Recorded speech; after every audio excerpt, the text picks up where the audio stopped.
Once a week. That's what most British families say when asked how often they eat fish and chips. Some admit to twice. A few look away and say nothing at all. Because fish and chips isn't just food in Britain. It's ritual. It's Friday night. It's childhood on a plate. And because of that familiarity, almost no one stops to ask a very simple question. Where is it actually safe to eat? Not all fish and chips are created equal. There are places where you finish your meal, stand up, and still feel light enough to take an evening walk. But there are also places where one lunch is enough to leave you drained, bloated, and regretting it until the following morning. Same fish, same potatoes, completely different outcomes. What we discovered when we tested 10 of Britain's most popular chains shocked us. And what happened to our bodies after eating at the first one? That was even worse. Fish and chips is Britain's most beloved dish. It crosses every demographic, every income bracket, every region. From Cornwall to Aberdeen, people queue for it, crave it, and defend their favorite chippy with genuine passion. But underneath all that nostalgia lies something most people never investigate: the actual impact on your body. This isn't about taste. It isn't about price. It's about what happens after you've finished eating. How you feel an hour later, whether you sleep well that night, whether your energy crashes or holds steady. These are the markers that matter, especially if you're over 50, when your body no longer tolerates excess salt, heavy oils, and oversized portions the way it once did. Over the course of several weeks, we visited 10 major fish and chip chains across the UK. We ordered the same dish at each, a standard haddock or cod and chips. We measured portion sizes. We noted calorie counts where available. We tracked salt content, observed oil quality, and most importantly, we paid close attention to how our bodies responded in the hours and days that followed. What we found was a sharp divide. Some chains are still cooking fish and chips the old way, thoughtlessly, excessively, with no regard for modern health awareness. Others have quietly adapted, offering smaller portions, publishing nutritional data, and using cleaner oils. The difference isn't subtle. It's the difference between a meal that nourishes and one that punishes. This ranking goes from worst to best. And if you've been eating regularly at the chain in first place, you need to hear this before your next visit. Fish and chips became a British institution in the mid-1800s, born from the marriage of fried fish, brought by Jewish immigrants, and chipped potatoes popularized in the North. By the early 20th century, there were over 35,000 fish and chip shops across the country. It was cheap, filling, and required no kitchen at home. For working-class families, it was a lifeline. That history is important because it explains why fish and chips occupies such a unique place in British culture. It's not fast food in the modern sense. It's not a burger chain or a pizza franchise. It's something older, more embedded, tied to identity in a way that makes criticism feel almost personal. But times have changed. The average British adult today is far less active than their grandparents were.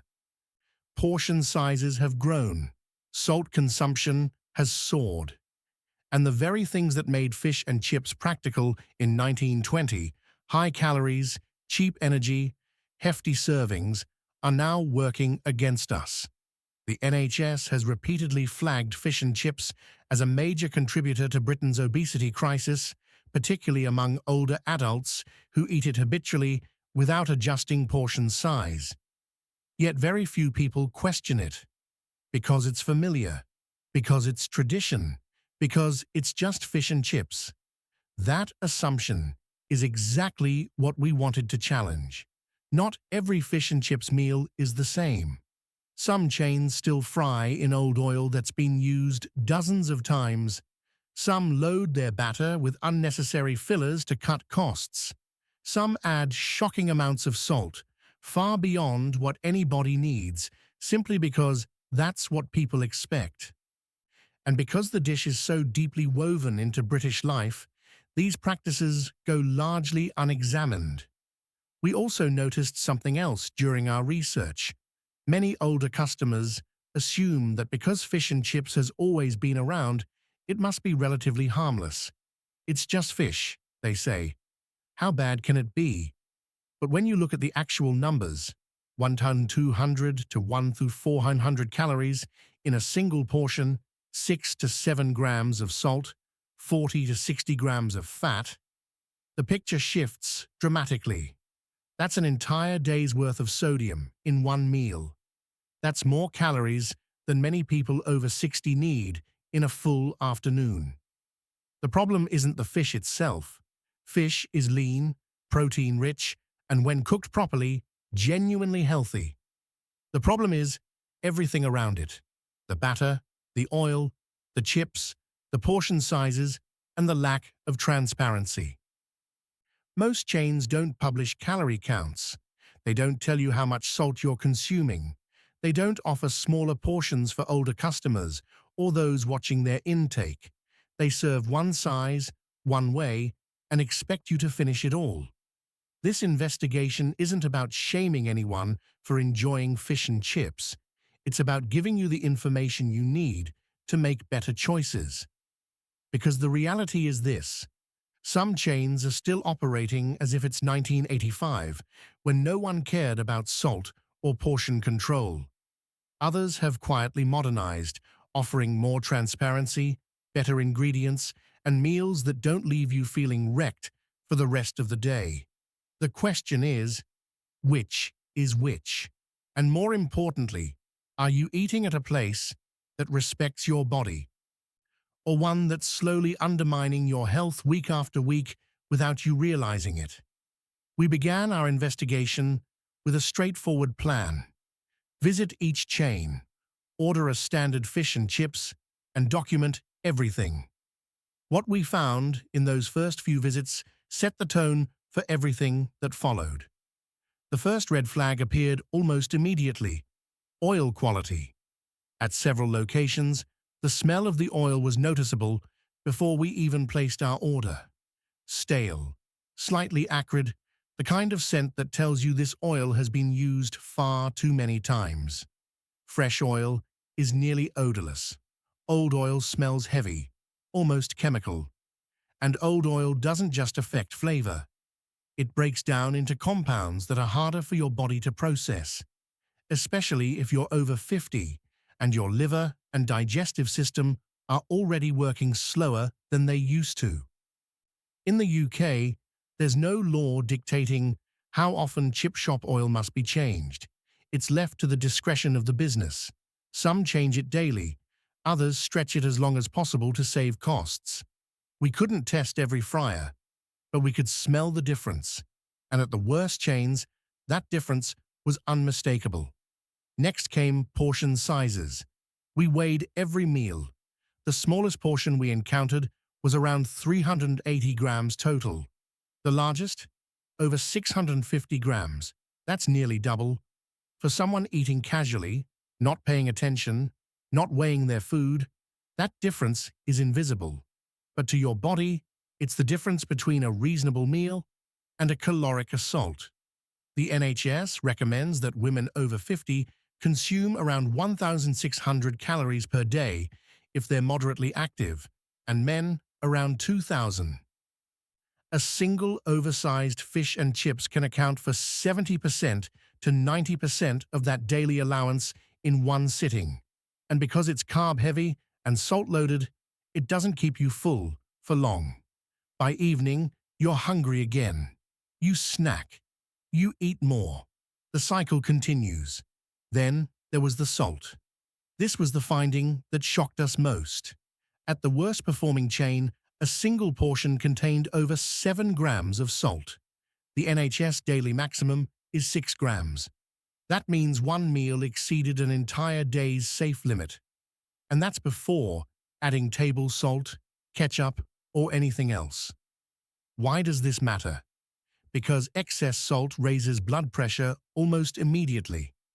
For older adults, this can trigger headaches, water retention, disturbed sleep, and over time, significantly increased risk of stroke and heart disease.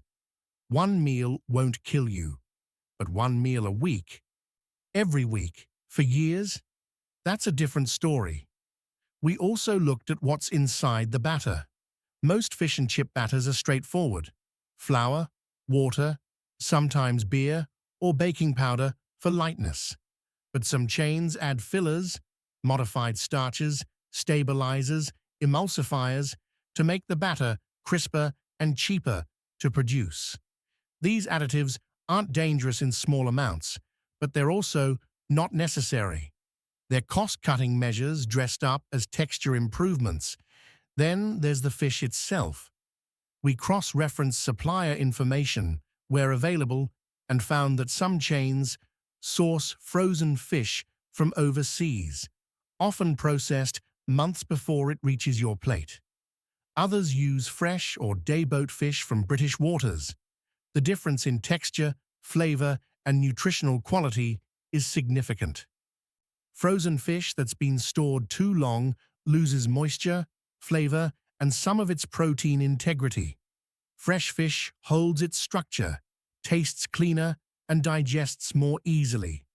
One pattern emerged clearly: the cheaper the meal, the worse the ingredients. That's not surprising, but what was surprising was how some expensive chains weren't much better. High prices didn't always mean high quality. In some cases, you were paying for branding, location, or atmosphere, not better fish or cleaner oil. We also discovered a troubling inconsistency. At one major chain, we visited 3 different locations in the same city. The quality varied wildly. One branch served fish that was hot, crisp, and well-seasoned. Another served fish that was lukewarm, greasy, and oversalted. Same brand, same menu, completely different execution. For customers who rely on chain names for consistency, this is a serious problem. Finally, we looked at transparency. How many chains publish their nutritional information? How many offer portion control options? How many let you order with less salt or provide smaller servings for older customers? The answer? Shockingly few. Out of 10 chains, only 2 published full calorie and salt information openly. Only 1 offered senior-friendly portion sizes as a standard menu option. The rest operated on the assumption that everyone wants the same massive serving, regardless of age, activity level, or health needs. This lack of transparency isn't illegal, but it is irresponsible, because without information, customers can't make informed choices.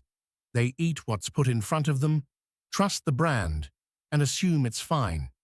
And in many cases, it isn't. What we uncovered next went even deeper, because it wasn't just about oil or salt or portion sizes anymore. It was about what's actually banned in other countries, but still perfectly legal here. The deeper we dug, the more unsettling the picture became. This wasn't just about oversized portions or stale oil anymore. It was about what's legally allowed to go into your food in the UK that wouldn't be permitted elsewhere, and how little you're told about it. Let's start with something most people assume is tightly regulated: trans fats. Trans fats are created when oils are partially hydrogenated, and they're directly linked to heart disease, stroke, and increased bad cholesterol. In 2018, the US banned artificial trans fats in food. Denmark did it even earlier, in 2003. But in the UK, there's no ban. There are guidelines, recommendations, voluntary targets, but no law. Some fish and chip shops still use partially hydrogenated oils or older frying fats that contain trace trans fats. Not all of them, not even most, but some. And because there's no legal requirement to disclose this information, you have no way of knowing unless you ask directly. And even then, staff often don't know the answer. We contacted several chains and asked specifically about trans fat content. 2 ignored our inquiry entirely. 3 said their oils were trans fat-free, but couldn't provide documentation. 1 sent a vague supplier statement that didn't list actual lab results. Only 1 chain provided transparent, third-party verified data showing 0 trans fats. That tells you something about priorities. Then there's acrylamide. If you've never heard of it, you're not alone. Acrylamide is a chemical compound that forms naturally when starchy foods like potatoes are cooked at high temperatures, especially frying. It's been classified by the International Agency for Research on Cancer as probably carcinogenic to humans. The darker and crispier the chip, the more acrylamide it likely contains. The UK Food Standards Agency issued guidelines in 2017 encouraging businesses to reduce acrylamide by cooking chips at lower temperatures and avoiding over-browning. But these are guidelines, not laws, and in practice, many chip shops ignore them. Customers love crispy, golden brown chips. Dark, crunchy edges are seen as a sign of quality, but those same edges contain the highest concentrations of acrylamide. We examined chips from all 10 chains. The worst offenders served chips that were visibly over-browned, with dark, almost burnt edges. The best chains served chips that were golden but pale, cooked at controlled temperatures with minimal browning. The difference wasn't just cosmetic, it was biochemical. And for someone eating fish and chips weekly, that accumulated exposure adds up. Let's talk about labeling next. Under UK law, restaurants aren't required to display full ingredient lists unless asked. They don't have to tell you what's in the batter, what oil they use, or how much sodium is in your meal. Pre-packaged food, yes, it needs a label. Restaurant food, no such requirement. This creates a dangerous information gap. We found chains advertising sustainable fish and locally sourced ingredients on their menus, but when we asked for specifics, the answers were vague. Locally sourced turned out to mean purchased from a UK distributor, but the fish itself was frozen in China. Sustainable meant the fish was from a certified fishery, but it had been stored for 8 months before reaching your plate. None of this is illegal. It's just misleading. And it preys on the fact that most customers don't ask follow-up questions. They see the words, trust the implication, and order accordingly. We also looked into the coatings and batters more closely. Some chains use batters with added colorants to make the fish look more golden and appealing. Others use sodium aluminum phosphate as a leavening agent, which helps the batter puff up and stay crisp longer. Sodium aluminum phosphate isn't banned, but studies have raised concerns about long-term aluminum exposure and its potential links to neurological issues, particularly in older adults. Again, this isn't a smoking gun. Small amounts aren't considered dangerous. But if you're eating fish and chips every week and the batter contains aluminum-based additives and you're also consuming aluminum from other processed foods and you're over 50 when your body clears toxins more slowly, those small amounts start to matter. Then there's something almost no one talks about: the chips themselves. Most people assume chips are just potatoes, oil, and salt, but many chains pre-treat their chips with dextrose, a type of sugar, to enhance browning, or coat them with modified starches to keep them crispy longer. These additives aren't inherently harmful, but they do add hidden sugars and unnecessary processing to what should be a simple food. We sent samples from 3 chains to an independent lab for testing. The results showed that 2 of the 3 contained added sugars in the coating, neither of which were disclosed on any menu or website. The third chain, which ranked much higher on our list, used plain potatoes with no additives. Same end product in appearance, completely different ingredient integrity. One of the most troubling findings involved sodium levels in healthy options. Some chains now offer baked fish or grilled fish as alternatives to fried. Sounds better, right? But when we checked the sodium content, the baked fish was often even higher in salt than the fried version, because it relied on heavy seasoning to compensate for the lack of oil-based flavor. Customers choosing baked fish thinking they're making a healthier choice were unknowingly consuming more sodium than if they'd just ordered the regular fried option. This kind of hidden contradiction appears again and again in the industry. Terms like artisan, handmade, traditional recipe, and premium quality are used liberally, but they mean nothing without verification. Marketing has replaced transparency. And because fish and chips is so deeply trusted as a safe food, very few people think to question what they're actually eating. What makes all of this worse is the target demographic. Fish and chips is especially popular among older adults, people who grew up with it, who associate it with comfort and reliability. These are also the people most vulnerable to high sodium, poor quality oils, and excess calories. Yet the industry does almost nothing to accommodate them. No smaller portions, no clear nutritional information, no warnings. The chains that ranked lowest on our list weren't just serving bad fish and chips, they were serving food that actively disregarded the well-being of their core customers. And they were doing it behind a veil of tradition and nostalgiability. Now that we've established what's wrong with the industry as a whole, let's talk about specific names, because not all chains are equally guilty.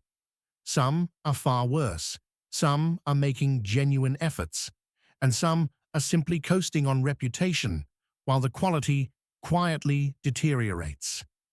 Wetherspoon sits at the very bottom of our list, and it's not close. This isn't about the atmosphere or the price, it's about what you're putting into your body.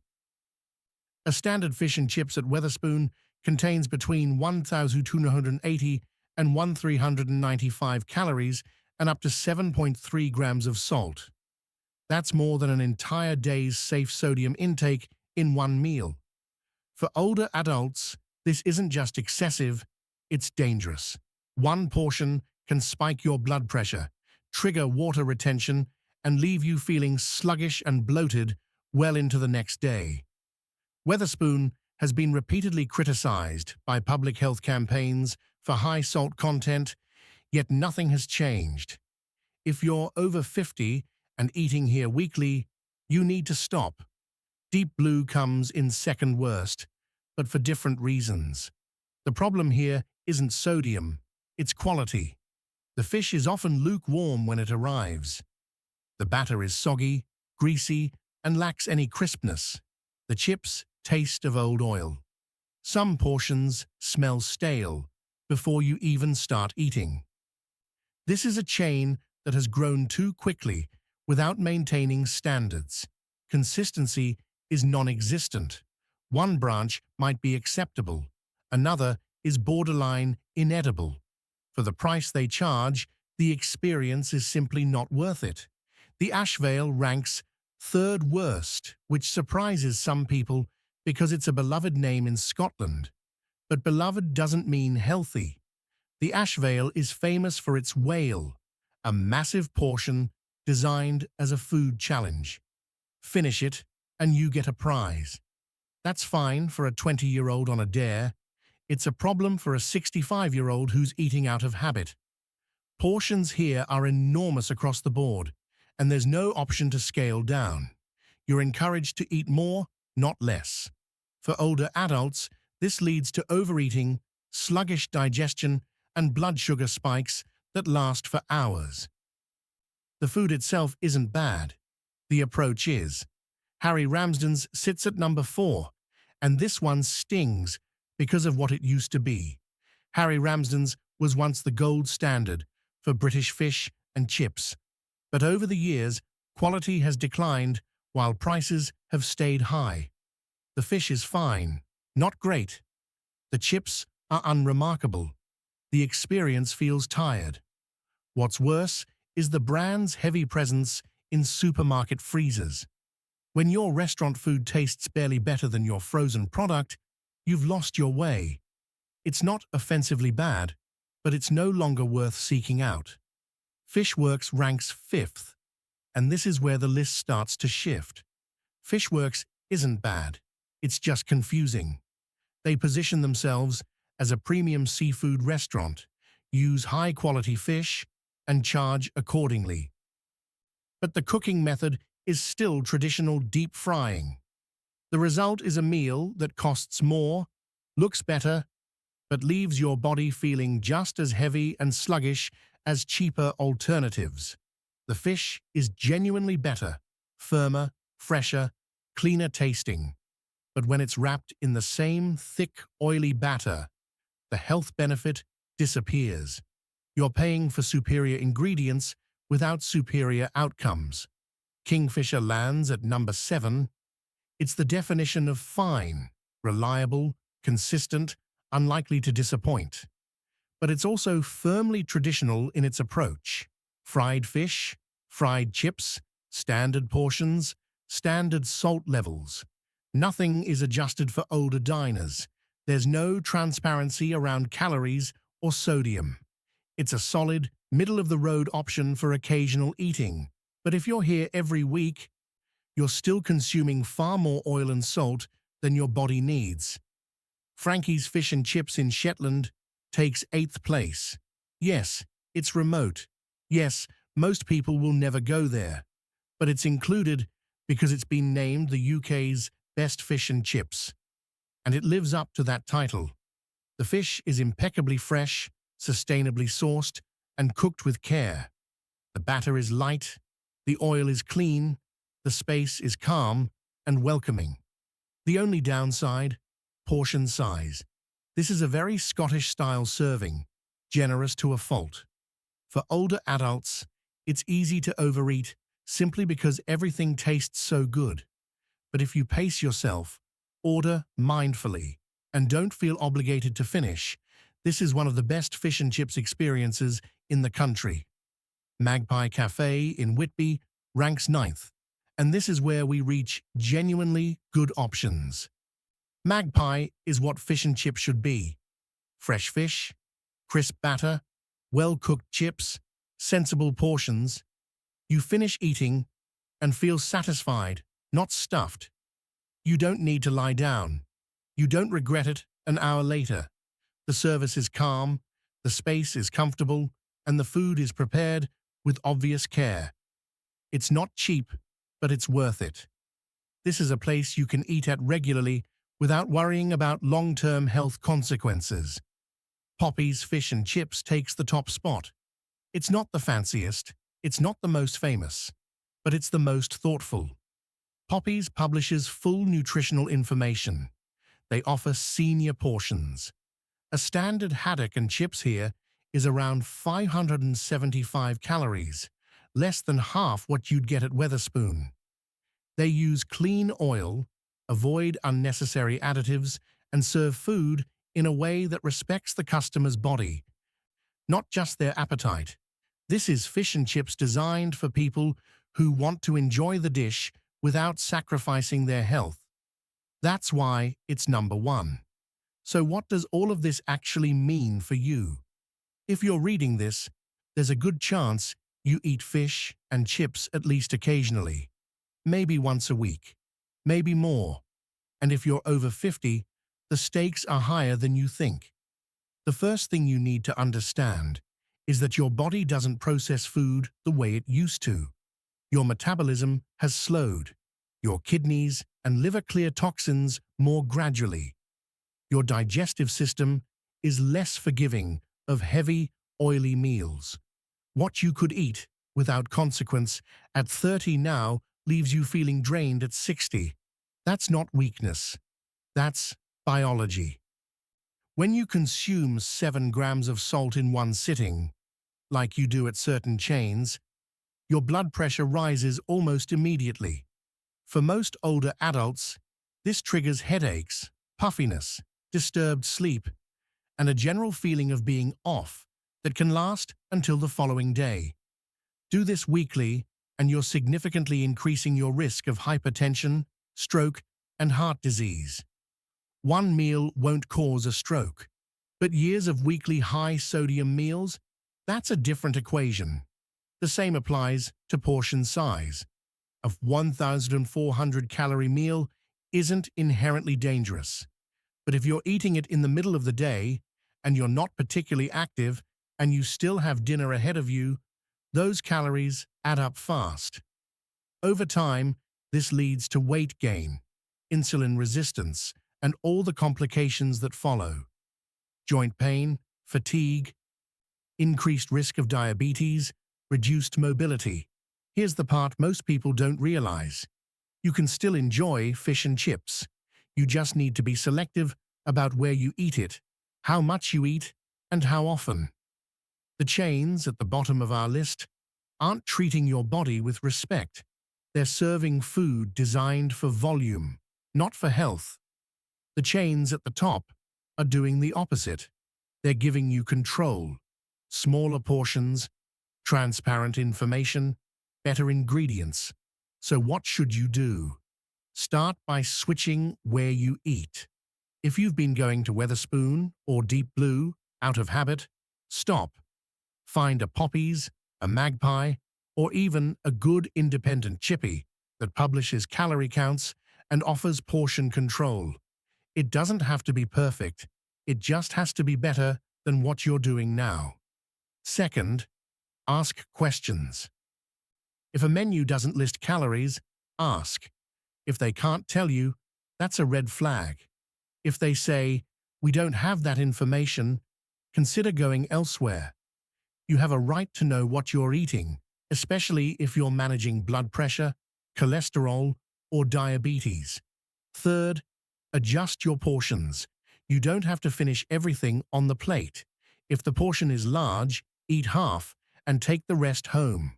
If you're eating with someone, share a portion. If the restaurant offers a smaller serving, order it. There's no prize for clearing your plate. The only reward is how you feel afterwards. Fourth, reduce frequency. If you're eating fish and chips twice a week, cut it to once. If you're eating it once a week, try once a fortnight. Replace some of those meals with grilled fish, baked fish, or fish prepared in a way that doesn't involve deep frying. You'll notice the difference in your energy, your sleep, and your overall sense of well-being within a few weeks. This isn't about giving up fish and chips. It's about eating it intelligently, because the goal isn't perfection. The goal is to still be mobile, healthy, and enjoying life at 70, 80, and beyond. And that requires small, consistent changes now. Fish and chips is more than food. It's memory. It's Friday nights as a child. It's seaside holidays. It's walking home with warm paper in your hands, the smell of vinegar in the air, the comfort of something familiar and good. That's why this investigation matters, because we're not trying to take that away from you. We're trying to protect it. We're trying to make sure you can keep eating fish and chips for years to come without it quietly undermining your health in the process. The biggest revelation from this investigation isn't that fish and chips is unhealthy. We already knew that. The revelation is that it doesn't have to be. Some chains have figured out how to serve a traditional dish in a modern, health-conscious way. Others are still operating as if it's 1950, piling on salt and oil without a second thought. The difference between the worst and the best isn't subtle. It's the difference between a meal that drains you and one that doesn't, between eating out of habit and eating with awareness, between a chain that sees you as a sale and one that sees you as a person. You deserve better than what the worst chains are offering. You deserve transparency, portion control, and food that doesn't punish your body for enjoying it. That's not too much to ask. So the next time you're standing outside a chippy, deciding whether to go in, ask yourself, do I know what's in this food? Do I know how much salt I'm about to eat? Do I trust this place with my body? If the answer is no, walk away. There are better options. And now you know where to find them. Have you eaten at any of the chains on this list? Did you notice how your body felt afterwards, or was it just something you ate without thinking? I genuinely like to hear your experience, especially if you're over 50 and you've been eating fish and chips regularly for years. Leave a comment below and let me know. Which chain do you go to? Do you feel fine afterwards, or do you notice the sluggishness, the bloating, the poor sleep?